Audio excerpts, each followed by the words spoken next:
포항 양포항 바닷속입니다. 폐타이어와 각종 어망이 수를 셀 수도 없이 버려져 있습니다.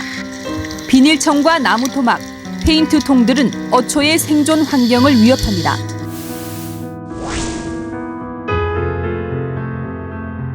우리나라 바다의 미세 플라스틱 농도 세계 최고 수준이라고 합니다. 보이지 않는 이 플라스틱 조각들이 우리 밥상에 올라 몸속에 들어가고 있다는 얘기입니다.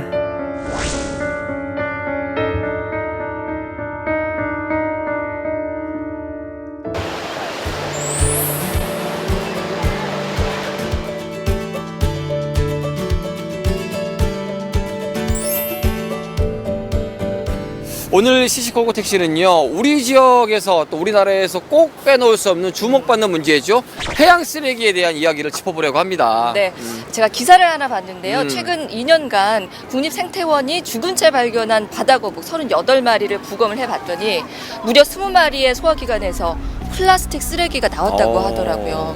우리가 상상하는 것 그 이상으로 굉장히 심각한 문제인 것 같습니다. 그래요. 사실 바다는 우리 지역민들에게는 삶의 터전이자 또 성장 동력으로 앞으로 우리가 발전해 나가고 함께 가야 될 공간이잖아요. 맞습니다. 우리의 재산과도 같은 것인데 이 해양 쓰레기 문제가 얼마나 어디까지 있는지에 대해서는 다소 좀 외면하고 있지 않았나 생각이 들어요. 잘 오늘 몰랐죠? 좀 맞아요. 네. 제대로 짚어보도록 하겠습니다. 네. 오늘 이야기를 해주실 분을 만나봐야죠. 네, 중앙일보 남국민 기자님 오늘 모셨습니다. 반갑습니다. 반갑습니다.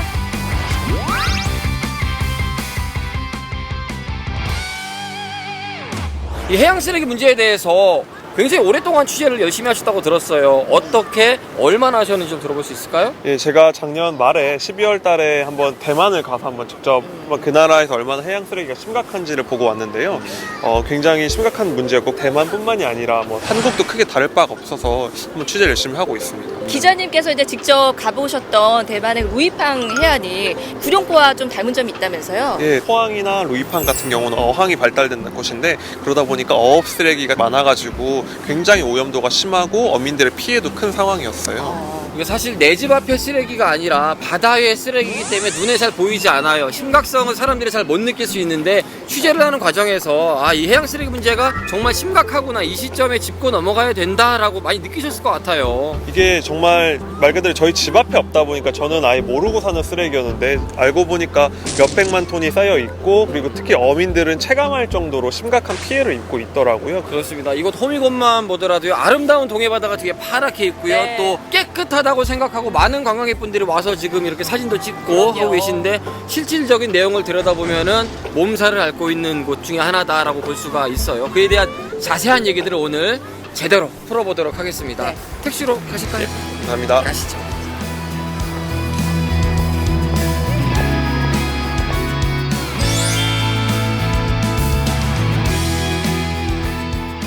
왼쪽으로 우리 동해바다가 보이잖아요. 시원한 바다를 보고 있으면 저기 쓰레기가 있다고? 이런 생각이 사실 들긴 해, 그죠? 근데 굉장히 많다라는 얘기잖아요. 대만 저기 취재 다녀오신 이야기부터 들어볼게요. 어디를 다녀오신 거예요, 정확하게? 그 대만 루이팡 해안이라는 곳을 갔다 왔는데요. 네. 거기가 이제 타이베이가 수도잖아요. 거기 주변에 있는 바다인데 대만에서도 가장 오염도가 심한 곳으로의 조사가 된 곳이에요. 동중국해와 태평양에 닿아 있는 대만은 지리적으로 해양 쓰레기가 많이 쌓이는 곳인데요. 움푹 들어간 루이팡 해안의 상황은 특히 더 심각하죠. 국제환경단체 그린피스가 발표한 보고서에 따르면 대만의 해안선 길이는 일본보다 19배 정도 짧은 반면 해안에 쌓인 쓰레기의 양은 오히려 일본보다 2.5배나 많다고 합니다. 왜 그렇게 오염도가 심한 거예요? 대만 그 북부 쪽이 굉장히 어업이 발달되어 있습니다. 대만이 원래 수산업이 발달된 나라인데 그 주변에 양식장도 많고 어선도 굉장히 많아서 그 어업 폐기물이 굉장히 많이 나오는 곳이에요. 그리고 수도 주변에 있다 보니까 대도시에서 나오는 쓰레기도 거기로 모이는 좀 그런 문제가 있어요. 아니 어느 정도던가요? 실제로 가서 보니까 제가 거기 가서 보니까 근데 그 해안을 따라서 방파제도 있고 구조물이 있는데 그 사이사이가 플라스틱으로 가득 차서 정말 그냥 파도에 따라서 플라스틱들이 출렁일 정도로 꽉 차 있더라고요. 그래서 부스러기도 많고 둥둥 떠다니는 것도 많은 상태였습니다. 아니 눈으로 보기에 그렇게 심각한 정도면 대만 정부에서는 그거 이렇게 수거도 안 하나요? 대만에서도 이제 노력을 하고 있긴 하죠. 시민 단체들도 이제 같이 이제 죽기 활동을 하고, 제가 갔었던 게 12월이었는데 그린피스 대만 사무국에서 얘기를 해보니까 자기들이 몇 달 전에 주운 곳이라고 하더라고 이미. 몇 달 전에 주웠는데 예, 그런데도 제가 갔을 때 내심 쓰레기가 없지 않을까 하고 갔는데 굉장히 많아서 이게 몇 번 줍는다고 되는 게 아니구나 보고 느꼈어요. 적당한 청소로는 정리가 안 될 정도의 많은 양이다라고 볼 수 있는데, 아니 실제로 가서 다 보셨으면 뭐 어민들도 만나봤을 거고 주민들도 만나봤을 거고 다 했을 거 아니에요. 여러 가지 뭐 피로도나 피해 현상들이 좀 많았을 것 같아요. 뭐라고들 얘기하세요? 아무래도 어민들이 직접 피해를 가장 많이 입으시죠. 그분들이 말씀하시는 게 네. 굉장히 그런 쓰레기 때문에 생활권이 굉장히 피해를 입으신다. 직접 피해를 입으신다고 하시더라고요. 그리고 관광의 매력도 굉장히 떨어져요. 그렇겠죠. 예, 그리고 거기 유명한 기암괴석 해안이 있어서 저도 가봤는데 네. 굉장히 그럼 바위들은 아름답고 멋있는데 사이사이 쓰레기가 가득가득한 거예요. 굉장히 보기가 안 좋더라고요. 근데 사실 뭐 대만뿐만이 아니라 최근에 들어서는 좀 전 세계적으로 이 해양 쓰레기가 이슈가 되고 있잖아요. 우리나라도 예외는 아닐 것 같은데 우리나라도 좀 문제가 좀 심각한 편이죠. 네, 가장 심각한 것 중에 한 곳이 바로 여기 포항인데, 포항 구룡포 해안 같은 경우는 해양수산부에서 매년 집계를 해요. 전국 주요 해안들을. 근데 2018년도 기준으로 했을 때 포항 구룡포가 가장 쓰레기가 많이 나온 곳 3위로 뽑힌 해안이었어요. 그래요? 네. 그리고 이제 칠포 해안은 9위. 그러니까 포항만 해도 굉장히 많은 쓰레기가 있는 곳이죠. 포항 같은 경우는 어업이 굉장히 발달돼 있잖아요. 네. 그러다 보니까 이런 어업 쓰레기가 굉장히 많고, 또 포항이란 대도시가 있고 주변에 울산 이런 대도시들이 있다 보니까 대도시에서 나오는 쓰레기도 많고, 그리고 포항이 이렇게 모양이 이렇게 만 형태로 되어 있잖아요. 그렇죠. 외부에서 들어온 쓰레기들이 한번 들어오면 빠져나가지를 못하는 거예요. 그렇겠네요, 진짜. 그래서 이제 쓰레기들을 이제 뭐 수거를 한다고는 하지만 이걸 쌓이는 양을 감당을 못하는 거군요. 그렇죠. 이게 사실 포항 시민들만이 만드는 쓰레기가 아니라 외국에서 오는 쓰레기까지 올 정도로 이 바다 쓰레기들은 굉장히 왔다 갔다를 잘하거든요. 근데 그게 포항이라는 곳에 한번 오면 나가질 못하니까 포항시에서만 이걸 감당하기는 쉽지 않죠. 왜 외국에서 나온 쓰레기들이 포항 앞바다까지 몰려오는 거예요? 이게 이제 그 바다에는 국경이 없잖아요. 네. 그러면은 중국에서 오는 쓰레기도 있고 이제 일본에서 오는 쓰레기들도 있거든요. 그리고 특히 외에서 오는 것까지 다 합쳐지다 보면은 굉장히 포항 외에 있는 요인들도 많이 있다고 볼 수 있어요. 근데 결국은 들어오는데 나가지는 못하는 네, 그쵸. 지형도가 네, 바로 우리 그쵸. 포항 앞바다 지형도다. 네. 더구나 제가 듣기에는 뭐 이 동해바다가 해역별로 나눠져 있다고 하더라고요. 그런데 이 포항이 속해 있는 해역 쪽이 문제가 심각하다 이런 얘기를 들은 기억은 있는데 그 부분은 어떻게 돼요? 어떻게 또 나눠지는 거죠? 산업 폐기물이나 배설물 등을 바다에 무분별하게 버리는 것을 막기 위해 별도의 허용 장소를 정해놓은 폐기물 배출 해역. 우리나라 바다에는 군산 앞바다의 서해평, 울산 앞바다의 동해정, 그리고 포항 앞바다의 동해평 이렇게 세 곳을 정해두었는데요. 바로 이곳 동해병에 쌓인 해양 폐기물의 양은 그야말로 상상 초월. 포항 이 동해병 바다에 버려진 쓰레기가 6,300만 톤이 버려졌다고 이제 발표를 했어요. 그게 이제 부피로 보면은 63빌딩 113개를 채울 만한 크기라고 하더라고요. 어마어마하군요. 그게 가능합니까? 예, 그게 정말 수년간 특히 절반 가까이가 산업 폐기물이 많이 버려져 있는 것도 있고요. 그렇다면 그러니까 어업하면서 버리는 거 그리고 산업 폐기물까지 같이 해가지고 그렇게 수십 년간 쌓인 게 그 정도라고 합니다. 아니 일단 그럼 그 부분이 궁금해져요. 해양 쓰레기들은 어떻게 이게 모이게 되는 건지 그러게요. 그 루트들을 좀 예. 알 수 있어요? 어디서 생겨요? 정부에서 이제 발표를 한 자료가 있는데 66% 정도, 즉 3분의 2 정도는 육지에서 오고 이제 3분의 1 정도는 이제 바다 위에서 직접 만들어지는 거라고 보고 있거든요. 이제 아무래도 육지에서 오는 거는 태풍이 올 때, 특히 이게 이번에 최근에 미탁 태풍이 왔었잖아요. 네. 포항에서도. 그래서 그때 한 번에 쭉 쓸려 나가면서 굉장히 많은 쓰레기가 나간 적이 한 번 있었고, 그런 게 이제 육상 쓰레기 중에 많은 부분을 차지하고요. 그 외에는 이제 관광객분들이 버리시는 쓰레기도 있고, 이런 가까이 있는 형산강 같은 강을 따라서 이제 떠내려온 도시 쓰레기가 이제 한 66% 정도를 차지해요. 근데 이제 이 중에서 태풍이 올 때는 좀 특이한 경우라서 그걸 빼면은 아무래도 바다 위에서 직접 이런 어구가 버려진다든지 어업 쓰레기가 버려지는 경우가 한 나머지 30% 이상을 차지하고 있습니다. 그 부분이 좀 궁금하네요. 바다 위에서 어구라든지 어업 쓰레기들이 버려진다는 거는 무슨 얘기예요? 선박에서 버리고 온다는 얘기인가요? 어업 폐기물로 대표적인 것이 폐그물과 폐어망 등인데요. 조업 중에 끊어지거나 잃어버린 그물과 어망이 바다에 가라앉거나 낡은 어구를 고의로 버리고 오기까지 해양 생물들의 안전이 어업 폐기물로 위협받고 있습니다. 그 심각성은 통계 수치로도 나타나는데요. 전체 해안 쓰레기 중 어업 폐기물이 차지하는 비율은 30% 이상. 그리고 어업 폐기물 가운데 특히 주목해야 할 것이 있습니다. 바로 스티로폼 부표. 이제 포항 주변에 보면 대게잡이, 어선 이런 것들 많이 있잖아요. 네. 그분들이 어업을 하시면서 부표를 많이 사용을 하세요. 부표를 띄운 그 위에 그물을 친다든지 이런 식으로 사용을 하시는데 그 부표들이 파도에 이렇게 부딪히거나 자외선에 손상이 되면 이렇게 조각조각이 나거든요. 그렇겠죠. 그러면 그게 부표 100리터짜리 하나가 보통 700만 개까지 찢어질 수 있다고 해요. 그럼 그 알갱이들이 바다 위를 떠다니고 거의 한 수백 년 동안 분해가 되지 않기 때문에 계속 오염이 된다고 볼 수 있습니다.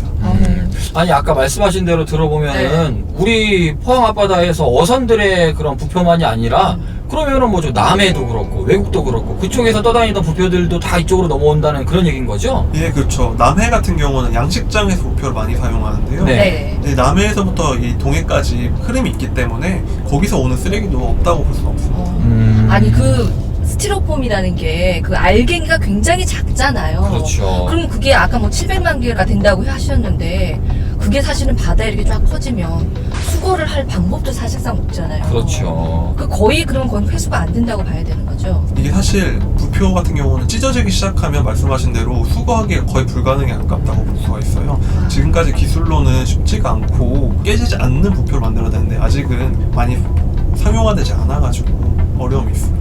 부표 말고도 사실 다양한 그런 쓰레기들이 많을 것 같아요. 어떤 것들이 또 주로 있을까요? 이제 어망 같은 경우도 많이 나오는 쓰레기 중에 하나인데요. 네. 이제 어망 같은 경우는 대부분이 굉장히 무겁고 처분이 어렵다 보니까 현장에서 버리시는 경우도 많이 있으세요. 관례적으로도 해온 경우가 있고, 특히 이게 경쟁이 치열한 해역 같은 경우는 다른 분들 어망을 이렇게 손상시켜가지고 그냥 그 자리에 버려지는 경우도 제가 있다고 들었어요. 선박들 사이의 경쟁으로. 네, 선박들 사이 경쟁을 있고. 아니 근데 2016년부터인가요? 그 바다에 쓰레기를 투기를 하는 것이 법적으로 금지된 걸로 알고 있는데 그 전혀 단속할 방법이 없는 건가요? 사실 바다가 너무 넓고 그걸 다 단속하기가 굉장히 어렵잖아요. 사실 한 분 한 분 어민분들이 버리지 않는 한 그걸 모두 단속하기는 현실적으로 좀 어려운 상황이에요.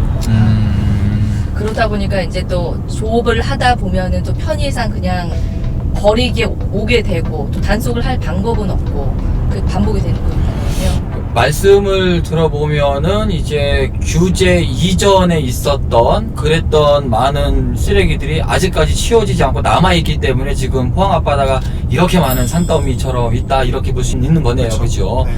아니 그러면은 문제는 쓰레기는 치우면 될 거 아니냐라는 생각도 갖고, 그럼 이 쓰레기가 얼마나 어떻게 우리한테 악영향을 주느냐, 이게 우리 시민분들한테는 궁금해할 거거든요. 이 해양 쓰레기들이 우리한테 직접적으로 피해를 줄 수 있는 것들은 어떤 것들이 있을까요? 가장 심각하게 체감할 수 있는 문제가 미세 플라스틱 문제인데요. 미세 플라스틱.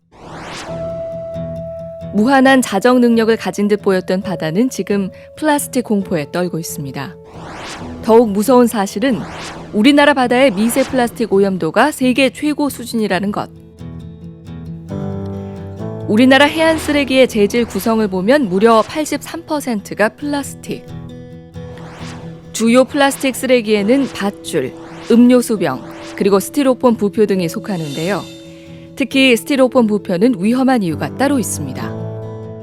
미세 플라스틱은 굉장히 작은 플라스틱 쓰레기들 말하는데 대표적으로 부표가 찢어졌을 때 그 조그만 알갱이들이 미세 플라스틱 쓰레기라고 볼 수 있어요. 근데 그거를 바다 생물들이 먹이인 줄 알고 먹으면 몸속에 그대로 남거든요. 근데 네. 그거를 또 저희가 잡고 그걸 먹고 이러다 보면 사람 몸에까지 들어올 수가 있습니다. 그렇죠. 먹이사슬 따라서 오는 거죠, 사람한테까지. 네, 인체에도 치명적인 영향을 미칠 수 있는데요.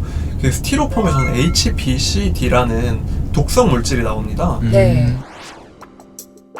HBCD란 플라스틱 제품이 불에 쉽게 타지 않도록 부표 제조 공정에서 넣는 난연제 일종인데요.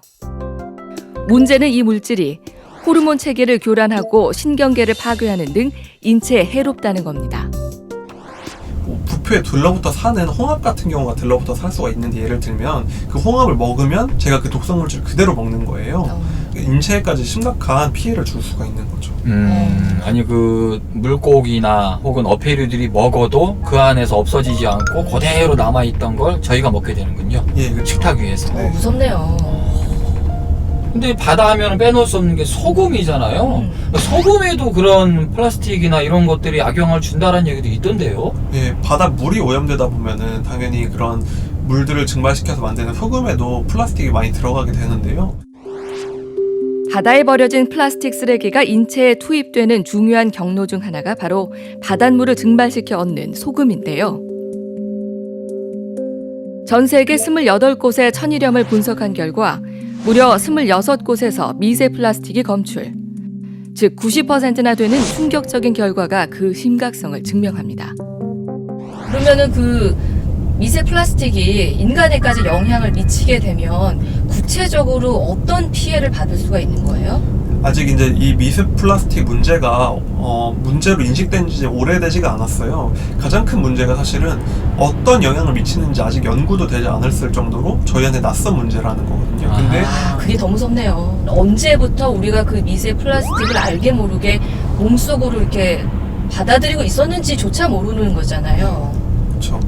저희가 이제 그걸 모르다 보니까 이제 아직까지 대책이 없는 상황이거든요. 플라스틱이 쌓이다 보면은 이제 다 해저로 들어가는 경우도 있는데, 그런 경우에는 이제 유령 어업이라는 말이 있어요. 바닥에 쌓여 있는 것 때문에 물고기들이 거기에 걸려서 죽는 경우가 굉장히 많은데, 정부에서 추산하기로는 어획량의 10%가 그렇게 이제 그런 유령 어업으로 죽어간다고 보고 있거든요. 굉장히 많네요. 액수로 지금 3,800억 원 가까이 되는 액수고요. 이제 그게 당연히 저희가 먹을 수 있는 식품인데 먹을 수가 없게 된다는 점이 있죠. 어획량도 줄고 그리고 바다의 질도 떨어지고. 네. 특히 이제 뭐 해양 자원 같은 경우는 이제 좋은 경관이 이제 좋은 관광 상품이 되잖아요. 그렇죠. 네. 특히 이제 주변에 있는 이런 바다들이 근데 미관상 굉장히 손상이 심하기 때문에 관광 산업에도 큰 피해를 준다고 볼 수 있습니다.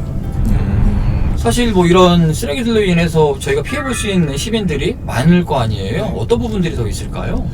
가장 체감되는 게 사실 사람들이 직접 느끼는 사고 같은 걸 보면 알 수 있는데요. 네. 지금 대한민국에서 일어나는 선박 사고 10건 중에 한 건은 이 해양 쓰레기 때문에 일어난다고 보고 있어요.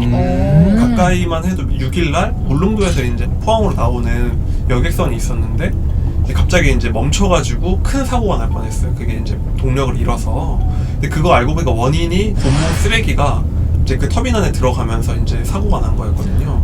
즉 그렇게 사람의 생명을 위협할 수 있는 직접적인 위험도 되고 있고, 해양 쓰레기로 인한 피해가 얼마나 심각한지 어민들의 이야기를 직접 들어봤습니다. 많이 봤죠. 많이 보고 어장에 그 파도 치고 나면 그 파도치가 뭐 부기 같은 거 떠내라는 게 다 실제로 부분이거든. 그런 게 많이 있다. 그리고 또 어망 폐기물 그게 회수는 하되 그래 많이 회수가 100% 다 안 되거든. 그런 게 많이 물밑을 댕기고 수크루도 감고 줄도 감고 그런 경우도 많이 있어요. 저 서해에서 오징어 잡으러 가가지고 안강만 거부를 감아가지고 꼼짝도 못한 적이 있어요. 그래갖고 잠수 요청해가지고 그 현장에서 해결한 적도 있고요. 아, 잠수부를. 예. 그 감아 꼼짝도 못하거든.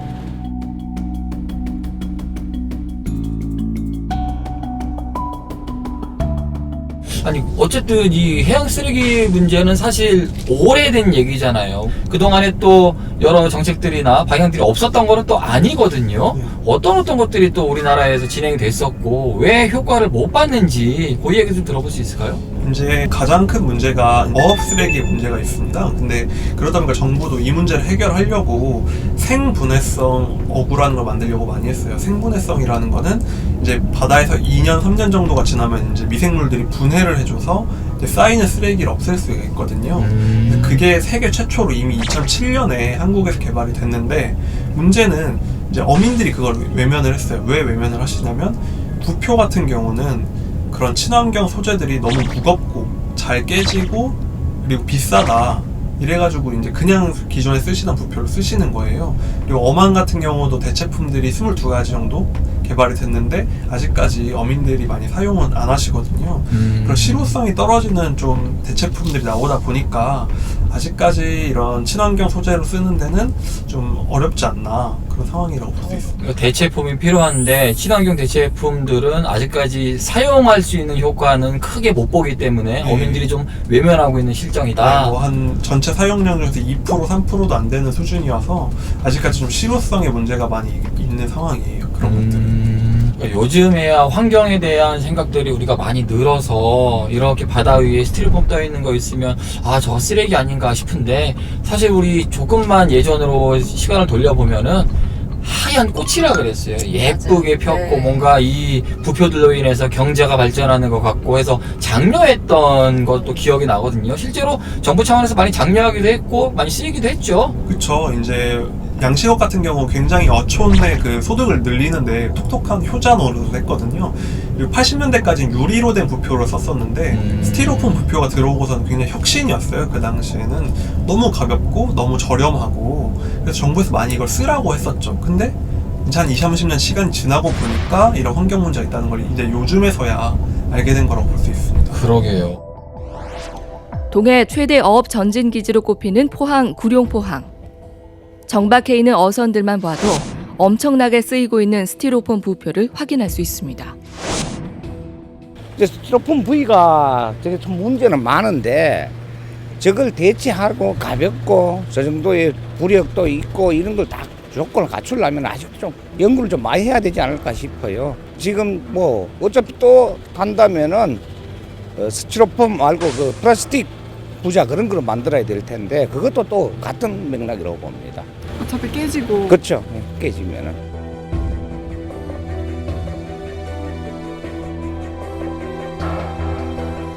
아니, 사실 쓰레기 문제는 이게 길바닥에 있는 쓰레기 줍는 게 아니기 때문에 바다 쓰레기는 또 예산 문제가 만만치 않을 것 같거든요. 그럴 것 같아요. 그 부분 때문에 이게 진행이 잘 안 되는 부분도 많았었나요? 아무래도 예산 부담이 굉장히 큽니다. 이게 줍는다는 것 자체가 쉽게 생각하면 해양 쓰레기를 수거하는 비용은 육지의 한 5.7배 정도로 보고 있거든요. 그러니까 한마디로 지상에서 10,000원이면 줄 쓰레기로 57,000원이 드는 건데 더 큰 문제는 저 바다 속에 있는 쓰레기 같은 경우는 3배가 더 돈이 많이 들거든요. 그렇겠네요. 그러다 보니까 예산도 많지 않고 투입한다 하더라도 이 육지 쓰레기를 줍는 거에 비해서 훨씬 효율이 떨어진다고 볼 수 있습니다. 아니 그러면은 그 예산 지금 어떤 식으로 되는 거예요? 이게 왜냐면은 저희가 생각할 때는 네. 포항 앞바다니까 포항 돈으로 해야 되는가 그러기에는 또 포항이 그 정도 돈이 있나 싶기도 하고. 아니 근데 우리가 아까도 얘기를 했다시피 이 해양 쓰레기 문제는 국경에 있는 것도 아니고 지역이 나눴다고 할 수도 없는 거잖아요. 그러니까. 정부 차원에서 뭔가 좀 적극적으로 해야 되는 거 아닌가라는 생각도 드는데. 그동안의 예산 배분은 어떤 식으로 이루어졌던가요? 현재까지는 예산을 국비 30% 그리고 지방자치단체가 이제 70% 내는 형식으로 집행이 되어 왔어요. 올해부터는 그래도 국비 지원이 50% 늘긴 했지만 여전히 반반이니까 이제 지자체 살림에서 굉장히 부담이 그죠, 됩니다. 부담이. 지자체 입장에서도 쉽지는 않겠다라는 생각이 드네요. 아니 저는 그 이번 해양 쓰레기 문제를 만나기 전에 기사를 좀 보니까 그 쓰레기 수매 그 한다는 게 어떤 얘기인 거예요? 그게 어떤 방식인 네. 거예요? 어선들이 지금 나가서 이제 조업을 하시다 보면 쓰레기가 생기잖아요. 그리고 네. 이제 다른 쓰레기를 줍기도 하세요. 근데 사실 그 바다에 있는 쓰레기를 주워 갖고 온다는 게 쉬운 일이 아니잖아요. 그렇죠. 그래서 이거를 투협 같은 곳에서 이제 협조를 구해서 예를 들면은 100리터짜리 하나치 어망을 가져오면 10,000원을 현재는 돌려주고 있거든요. 이렇게 해서 인센티브를 제공하는 거거든요. 그래서 이제 가능하면은 어업을 하시면 생기는 쓰레기 그리고 조업을 하시면 줍는 쓰레기들을 육지로 가져오시라고 권장하는 정책이에요. 지금 폐오구 정비라든지 어촌 어항에 정비하는 것은 전부 지방비로 되어 있습니다. 그것이 우리가 2억 원이 예산이 아주 부족하거든요. 해보면 거의 상반기 좀 지나고 나면 예산이 소진돼 가지고 하반기 때는 수매 사업을 거의 못 하는 그런 실정입니다. 근데 이런 것들이 이제 국비가 좀 지원이 되면 좀 어떤 많은 성과를 낼 수가 있죠. 한국에서 수거되는 해양 쓰레기 중에서 정부가 직접 수거하는 게 10분의 1밖에 안 됩니다. 대부분이 나머지 90%는 지자체들이 직접 치우는 거거든요. 이거 자체가 이 문제를 한 국가가 나서서 해야 될 문제라기보다는 그냥 바다 앞에 그냥 치우는 정도로 아직까지 보고 있었다는 거죠. 그래서 제 생각에는 좀 더 국가적인 차원에서 이거를 국가의 문제로 보고 정책을 내놔야 되지 않나 싶습니다. 그런 부분에 있어서 지금 이야기는 좀 나온 것 같기는 하더라고요. 정부에서 이런저런 정책들이 이야기는 시작된 것 같은데 어떤 식으로 지금 얘기가 나오고 있는지도 들어볼 수 있을까요? 네, 작년 5월 달에 국무총리실에서 해양 쓰레기 이제 저감 종합대책이라는 걸 내놨는데요. 2030년까지 작년 해양 쓰레기 절반까지 줄이겠다는 목표치를 내놨습니다. 굉장히 이제 적극적으로 한번 나서 보겠다 이런 의지가 엿보이는데 야, 근데 절반이면은 가능할까 싶기도 해요. 지금 그러니까요. 뭐 몇천 톤이 어쩌고 나오고 있는데 예. 이게 될까 싶어요. 구체적으로 가장 강력하게 좀 추진하고 있는 대책은 뭐예요? 이제 가장 강력하게 이제 일단은 쓰레기를 많이 수거를 하는 거에 집중을 하고 있어요.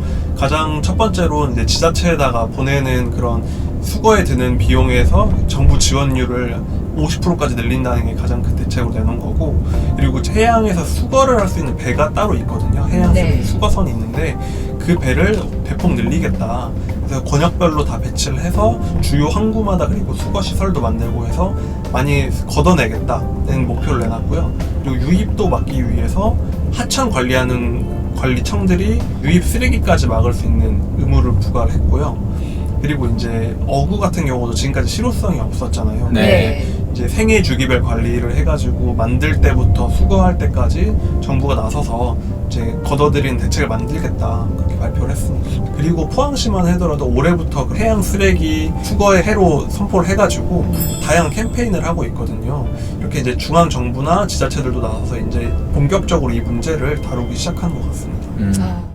매월 첫째 주 금요일을 어촌어항 환경정비의 날로 정하고 어항 부진에 방치된 폐허구에 대해서 마을 주민들이 함께 정리하여 어업인들의 자발적인 어항 관리를 정착시키는 것이 주 내용입니다. 분기별로 각 어항별 실적을 평가하여 평가 점수에 따라서 우수 어촌계에 대해서는 포상을 실시하고 미흡한 어촌계에 대해서는 보조금 지원 사업을 차등 지원해서 참여율을 제고시키는 데 있습니다. 오는 2월부터 본격적으로 시행할 예정입니다.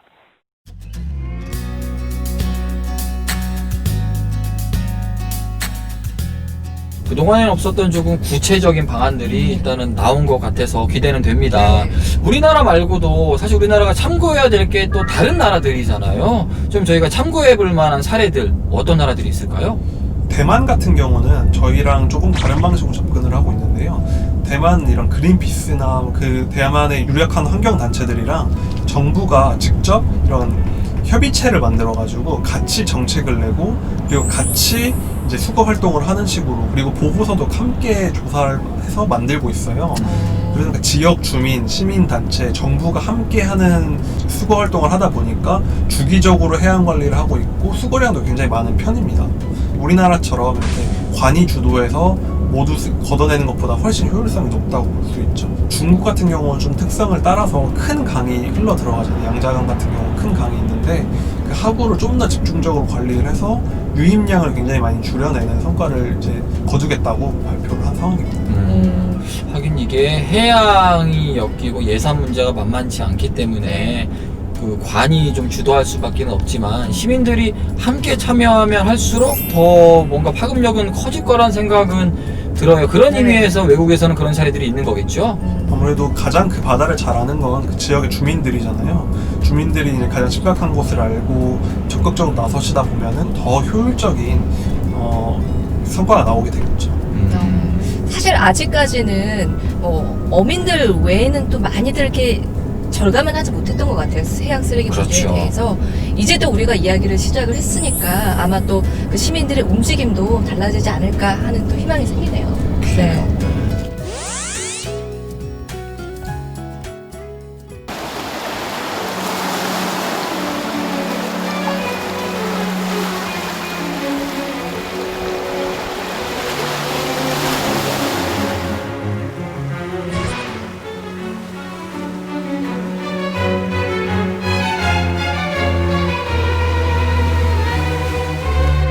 해안 둘레길이요. 사실 포항의 바다를 볼 수 있는 대표적인 곳 중에 하나거든요. 맞습니다. 여기가 지금 시작점인데 이곳에도 이렇게 쓰레기가 네, 많아요. 벌써부터 이렇게 막 플라스틱이면 스티로폼이 굴러다니고 있네요. 어떠세요? 이렇게 지금 보고 있는 부분들이.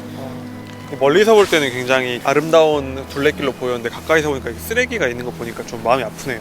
그러게요. 맞습니다. 지금 보니까 뭐 이게 그건가요? 혹시? 왜 눈사람 같은 이게 부표. 네, 부표가 지금 부표가 많이- 마모가 돼서 이게 많이 마모가 된 거 보니까 이미 많이 쓰레기들이 떠다니고 있을 것 같고 이런 게 굉장히 많으니까 바다에도 굉장히 안 좋은 영향을 미칠 것 같아요. 그래요. 그냥 이게 쓰레기로만 보이질 않네요. 괜히 마음을 보다 보니까 마음이 네. 예, 여러 마음이 듭니다. 사실 이곳은 우리 포항의 또 얼굴이기도 하거든요. 맞습니다. 어떠세요? 대만하고 좀 비교해서 봤을 때 이 정도 쓰레기 양들은 좀 어떻게 보고 계신 거예요? 많이 포항 시민께 노력을 하셨는지 음. 대만만큼 아주 심각한 건 아니지만 사실 이게 관리를 못하면 언제든지 그렇게 심각해질 수가 있는 거거든요. 그래서 앞으로도 좀 더 많이 관리를 해야 되지 않을까 싶습니다. 그러게요. 관리를 될 필요가 분명히 있습니다. 네. 뭐 해양 쓰레기에 대해서 다양하게 취재를 하셨어요. 또 포항에 오셔가지고 현지에 대해서도 지금 저희하고 이야기를 나누고 계시는데 당부하고 싶은 말씀이나 마지막으로 남기시고 싶은 말씀 있을 것 같아요.